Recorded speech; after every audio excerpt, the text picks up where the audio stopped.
The moon of Trivax was dry, dusty, and forgotten by most of the galaxy. It was a neutral place, used only for small meetings or quiet deals between species. But on that day, something unexpected happened. Captain Darius Holt, a decorated human soldier, was leading a peacekeeping team on Trivax. His orders were simple: escort the Grolan king during a treaty talk with 2 minor alien tribes. Nothing dangerous was expected. The Grolans were a proud warrior race, tall, scaled, and strong. With golden armor and sharp eyes, their king Vurok, the Iron-Jawed, was feared across 10 star systems. Humans and Grolans were not enemies, but they were not friends either. Their peace was thin, like paper. Darius stood silently at the edge of the meeting room, watching everything. His armor was dark and worn, his face serious. It seemed too much war to relax, even during peace talks. Suddenly, the door to the chamber exploded. Smoke filled the room. Screams followed. A group of armed aliens rushed in, mercenaries. Not from either tribe, assassins. The king's guards were caught off guard. 2 fell immediately. The others fought, but the mercenaries were fast and brutal. King Vorok stood tall, refusing to run. Darius didn't think twice. He jumped over the table, pulling his pulse rifle from his back. "Get down!" he shouted, grabbing the king by the shoulder. A plasma bolt hit the wall inches from their heads. Darius fired back, moving quickly.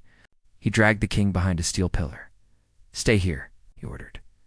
The fight was fast and violent. Darius moved like a shadow, covering the guards and picking off enemies. His team joined in seconds later, turning the tide. Minutes. The attackers were dead or running. When the smoke cleared, Darius stood beside the king, bloody, bruised, but alive. King Vorok stared at him. "You saved me, human." Darius shrugged. "Just doing my job." But everyone in the room knew what had just happened. Human had saved the life of the Grolan king. That meant something serious. In Grolan culture, it meant a life debt. Back on the Grolan homeworld, the news spread fast. Some were angry, others were shocked. The great King Vurok saved by a human? A lesser species? In the Grolan court, whispers filled the halls. According to tradition, a king must repay a life debt with something powerful, a treasure, a weapon, or a royal gift. The king met with his advisors. "What shall I give the humans? Gold? Ships? Technology?" "Suggested no," said the king. "That will show weakness. The human gave me his strength. I will give him what no one expects." He turned to his guards. "Prepare my daughter." Gasps echoed through the chamber. Princess Threxia stood quietly in her private room. She heard footsteps, heavy royal guards. The doors opened. Her father, the king, walked in. "Daughter," he said coldly, "pack your things. You are going to Earth." Threxia blinked.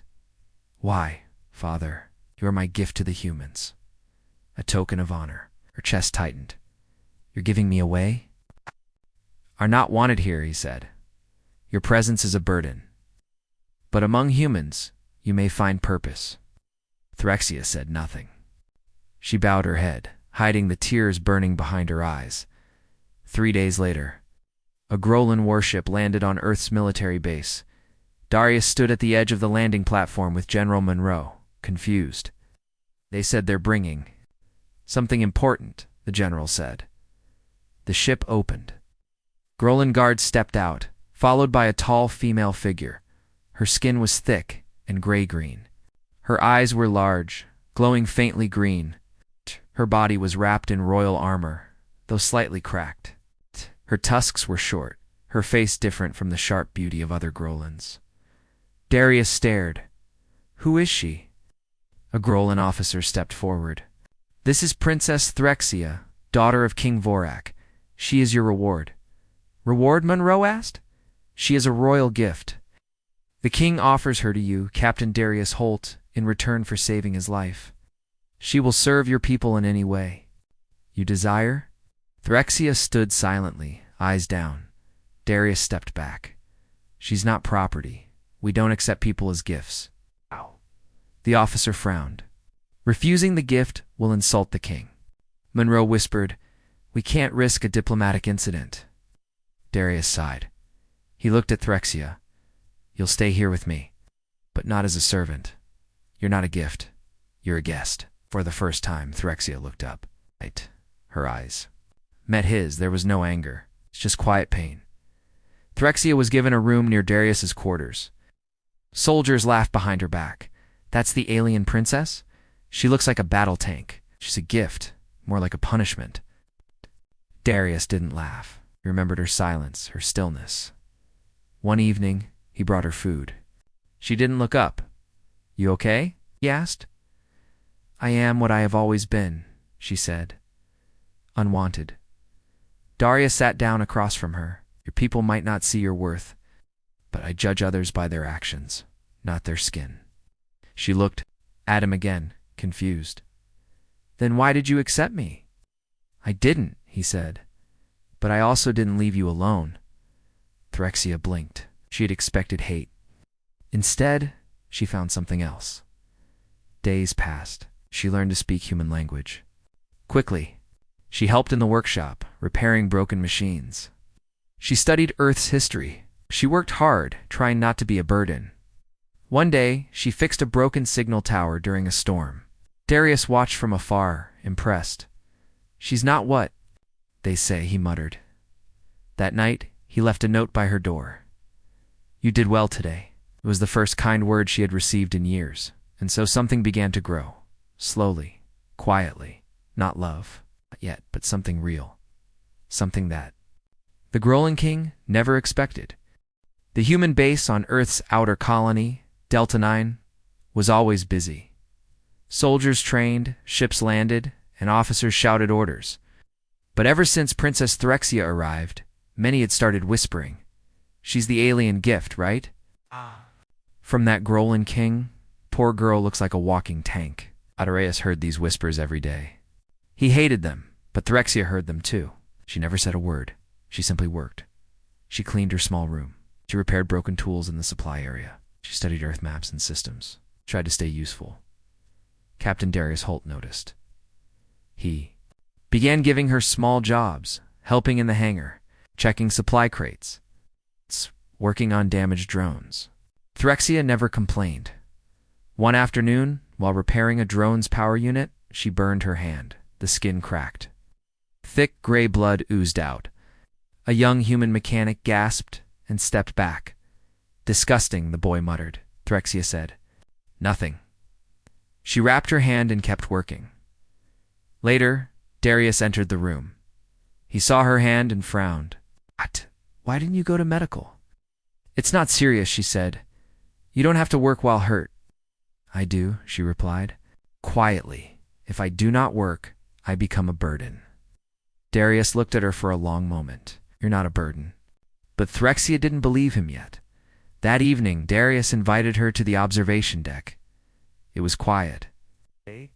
Stars filled the sky above. Earth's green forests spread out below. Why did your father send you here? He asked. Threxia was silent. Finally, she said, Because I embarrassed him. Darius looked at her. I was born. Wrong, she continued. Short tusks. Round eyes. My voice too soft. My thinking too strange. Grolins believe a princess must be fierce and beautiful. I was neither. So when he owed a life debt, he gave me away.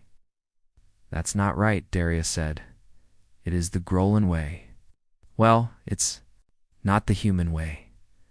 Threxia looked out at the stars. Then maybe it's good I'm here. A week later, Darius's team was called on a desert mission. An old human outpost on the planet Verta 3 had gone silent.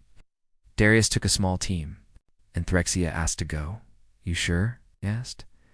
I can fight, she said. I can fix things. He agreed. They landed on Verta 3, the sky a dull orange, sand whipping across the ground. The base was half buried. No life signs. Something felt wrong. As they moved inside, a security door suddenly shut behind them. Trapped. You were right. Darius muttered. Something's wrong. Then came the noise, skittering, clicking. From the shadows, mechanical insects crawled toward them, old defense bots. Malfunctioning. Hostile. The team fought hard. Plasma fire lit the dark halls. Soldier fell. Another was cornered. Then Threxia roared a deep sound from her chest and charged forward. She crushed one bot with her bare fists, using her armored arms like hammers. She picked up a human soldier and carried him to safety. Darius watched her fight, shocked. She moved with power and purpose. No fear, finally. Threxia found the control room and shut down the defense system. Silence returned. Back on the ship, as they flew home, one soldier muttered, "That alien saved my life." Another nodded. "She's stronger than she looks." Darius looked at her. "You were incredible." Threxia didn't smile, but her eyes softened. "Thank you," she said. After that, things changed. Slowly, some soldiers stopped whispering. Some nodded when she passed. Darius began calling her to meetings. He trusted her advice. She understood machines and tactics well. She had studied Earth's battle history in secret. One day, General Monroe visited the base. "I hear you've been helpful," he said. "I only do what I can," she replied. "You are the Grolan princess," Monroe said. "Why work so hard?" "Because I was given as a gift," she said honestly. "But I will not be a useless gift. If I must live among humans, I will be of value." The general nodded. "You've already proven that." He handed her a silver pin. "Temporary officer rank. Wear it with pride." Threxia stared at the pin. It was small, but her hands trembled. She bowed. "Thank you." Not everyone was happy in the Grolan royal court. News reached King Vorak. "Your daughter was made a human officer," a noble said with disgust. "She stands beside their soldiers. She speaks their tongue." The king said nothing. His jaw was tight. "Your enemies whisper. They say you threw away your daughter, but now she shines brighter under human rule." The king growled. Silence. The damage was done. Threxia's actions were being noticed across the stars. One night, Darius found Threxia alone again, sitting by the edge of the base's garden dome. He sat beside her. "I used to think you were just sad," he said. "But you're more than that." "I am many things," she replied. "None of them beautiful." He looked at her. "That's what your people think, but not me." She blinked. "I've seen soldiers with perfect faces and empty hearts. You're not like them. You're brave, smart, loyal. That's what matters."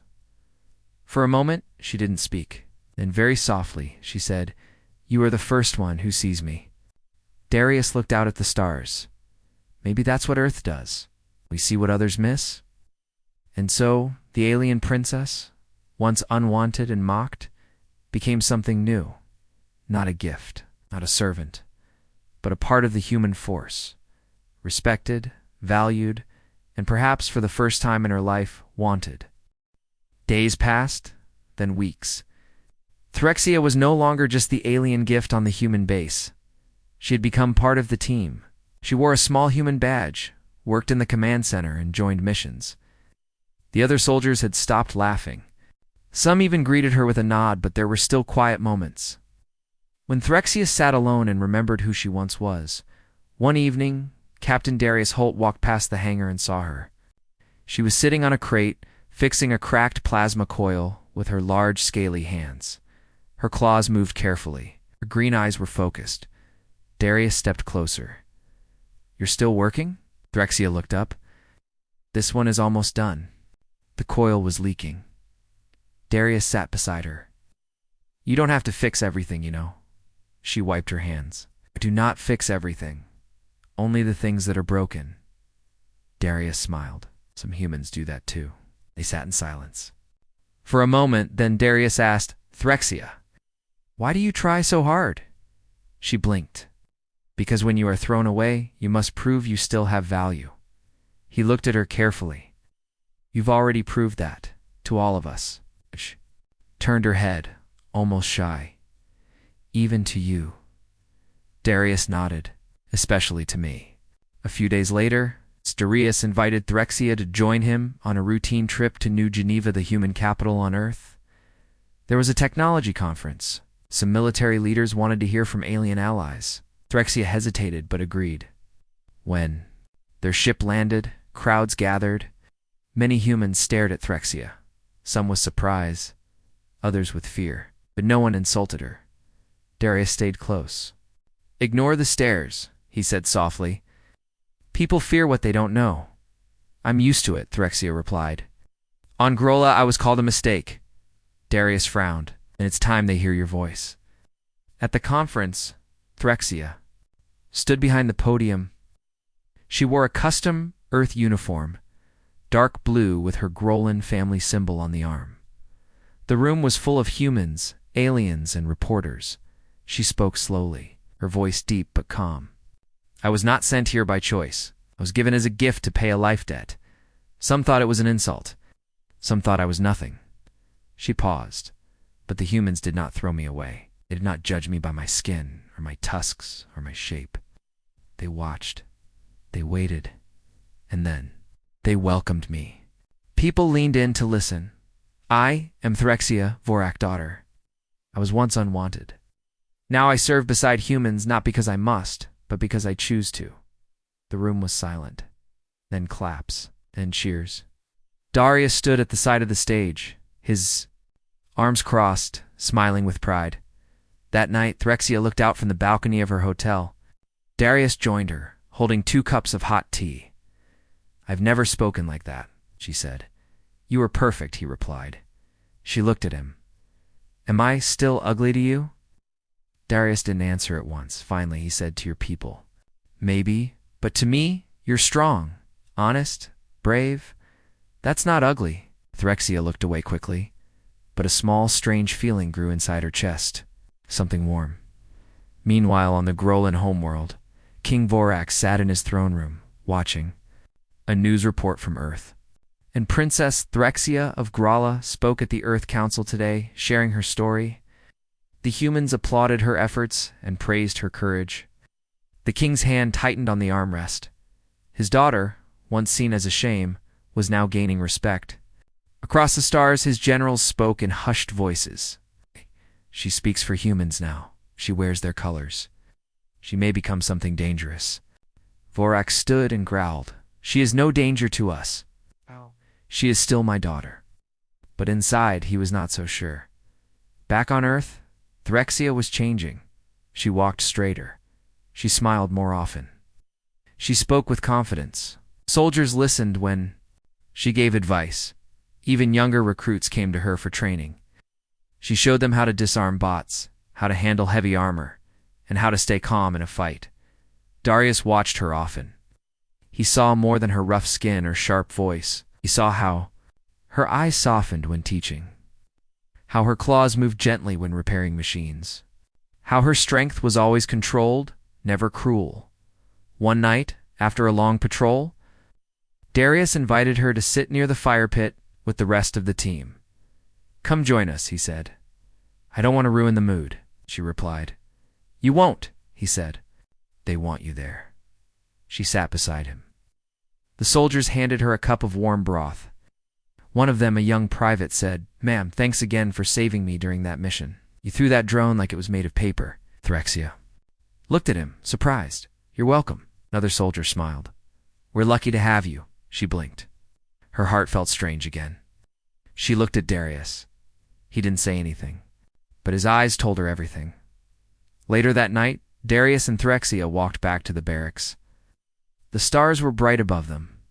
"Do you miss Grolla?" Darius asked. Threxia paused. "I miss what I thought it could be, not what it truly was." He nodded. "Here," she continued, "I feel like I can finally breathe." "You deserve that," he said. She looked at him again. Her voice was soft. "Do you truly mean what you said? That I'm not ugly to you?" Darius stepped closer. "Threxia, see you. Not what the world calls you, just you. And no, you're not ugly, not even close." For a moment, there was silence between them, but not the heavy kind. It was soft, peaceful. In that moment, Threxia wasn't a gift, wasn't a mistake, wasn't even a princess. She was simply herself. And for the first time, it was enough. High above Earth, in the deep black of space, A quiet danger was forming. It came not from outside the galaxy, but from within the Grolan royal court. Prince Gorak, cousin of Threxia, sat in his private warship. His sharp eyes burned with jealousy. As he watched the latest news from Earth, Princess Threxia, now an officer among humans, continues to impress the Earth's Defense Command. He slammed his clawed fist against the screen. She was supposed to disappear, not become a hero. In Grolan culture, beauty and strength ruled everything. Gorak had always been admired for his looks and power. He had expected to rise next in line if Threxia vanished forever. But now her name was rising again louder than before. She shames our bloodline, Gorak muttered. And if my uncle will not stop her, I will. He contacted a group of mercenaries, old enemies of the humans, paid killers from the shadow worlds. His plan was simple: kill Threxia during a mission and frame the humans for it. The Grolans would believe the humans turned on her. War would follow, and in the chaos, Gorak would rise. Back on Earth, Threxia was sent on a new mission. Dorius was ordered to take a joint team to the planet Yalara dusty outpost world near the Grolan border. Strange energy spikes had been reported, and communication signals were failing. Threxia joined the mission without hesitation. The journey took 2 days by starship. Inside the ship, Darius sat beside Threxia in the command room. "You all right?" he asked. "Yes," she said. "I feel ready. You've been quiet." "I feel something is wrong, but I do not know why." Darius nodded. "I trust your instincts." They landed on Yalara under a gray sky. The air was thin. Wind howled. Through the ruins of an old research station, human teams spread out, scanning for energy sources. Unknown to them, hidden in the rocks nearby. The mercenaries waited silent. Ready an hour into the search, the ambush began. Plasma bolts tore. Through the air, 2 human soldiers fell. Explosions rocked the ground. Smoke filled the skies. "Get to cover," Darius shouted. Threxia pulled a wounded soldier behind a rock wall, then leaped into the fight. She moved with fury and skill, her claws slashing, her strength breaking weapons and drones. Darius fought beside her back to back. "Who are these guys?" he yelled. "They are not locals," Threxia growled. "They fight like trained killers." Suddenly, a blast struck her in the side. She hit the ground hard, her arm burned and bleeding. "Threxia." Darius ran to her. He covered her body with his own, shielding her from incoming fire. "We need evac," he called into his comms. "Ow." The ship responded, "Inbound. 2 minutes." 2 minutes felt like forever. One of the mercenaries hidden above aimed a sniper rifle at Threxia's head. Darius spotted the glint and turned, firing a shot just in time. The attacker fell, but the weapon discharged. The energy bolt grazed Darius's shoulder. He dropped beside Threxia, his armor cracked. "Stay awake," she told him. "I'm fine," he said. "You." She looked down at her burned arm. Had worse. The dropship arrived, lasers firing, clearing the attackers. Darius and Threxia were pulled aboard. The door shut. Medics rushed to them as the ship lifted off. Threxia whispered, "They wanted me dead." Darius nodded weakly. "And someone planned it well." Back at the Earth's base, the truth began to surface. The mercenaries' weapons had Grolan markings. One of the attackers was captured alive. Under questioning, he revealed the truth. "We were hired by a Grolan noble, Prince Gorak." The news hit the galaxy like a thunderstorm. A royal Grolan had tried to assassinate a Grolan princess on a human mission, and he tried to frame the humans for it. Earth's leaders were furious. The Grolan government sent an apology, but many saw it as too late. General Monroe called a meeting. Darius sat beside Threxia, his arm in a sling. "You understand this changes?" "Everything," Monroe said. Threxia nodded. "It means war could come, unless we stop it," Darius added. "We expose Gorak, show the galaxy what he did." Monroe looked at Threxia. "And are you ready to face your own people?" She stood tall. "Yes, for the first time, I am not afraid of them." A broadcast was arranged across the Galactic Peace Network. Threxia appeared on the screen, dressed in a simple Earth officer uniform, no armor. She spoke clearly. I was sent to Earth as a gift. I was not wanted by my own people. I was called ugly, weak, useless. But here, among humans, I found something I never had before. She looked into the camera. Now, one of my own blood has tried to kill me. Prince Gorak, acting in secret, sent killers to end my life and blame the humans, but he failed. And I will not run. The video showed proof the captured mercenary's confession. The weapons, the logs. Gorak's name was ruined in minutes. The Grolan people. Watching across the stars, saw Threxia, not as a mistake but as a survivor. Some began to cheer her. Named that night after the broadcast, Darius sat with her outside the base. The stars above were quiet. You just shook the whole galaxy, he said. I only told the truth. Now your name is everywhere. She looked up. What do you think? My father watched. He did, Darius said. The whole Grolan court did. Threxia was quiet, and she said, I am not afraid to return. Not anymore. Return to Grola, Darius asked. If they call me, yes, but not as a gift, not as a tool. I'll return as myself. Darius smiled. They won't know what hit them. She chuckled softly. Maybe they never did. In the shadows of the royal palace, King Vorak sat in silence. For the first time in years. He watched his daughter and felt something strange. Pride. Peace had returned for now, after the assassination attempt. Princess Threxia became a name known across many star systems. The galaxy no longer saw her as the ugly daughter of a proud alien king. She was now something more, a leader, a survivor, and a symbol of unity between two very different worlds. Inside Earth's main base, the officers gathered for a special announcement. Captain Darius Holt stood tall, though his arm was still healing from the Alara mission. Beside him stood Threxia, wearing a polished Earth officer uniform. Her tusks had been trimmed slightly, not for beauty, but for comfort in human armor. Her eyes glowed calmly, and her head was held high. General Monroe stepped forward. In recognition of her bravery, loyalty, and service, Earth Defense Command grants full honorary citizenship to Princess Threxia of Grola. She is no longer a guest. She is one of us. Everyone in the room clapped. Threxia blinked slowly, touched. By the moment, Darius leaned toward her and whispered, Told you they'd see who you really are. I'm still learning who I am, she replied softly.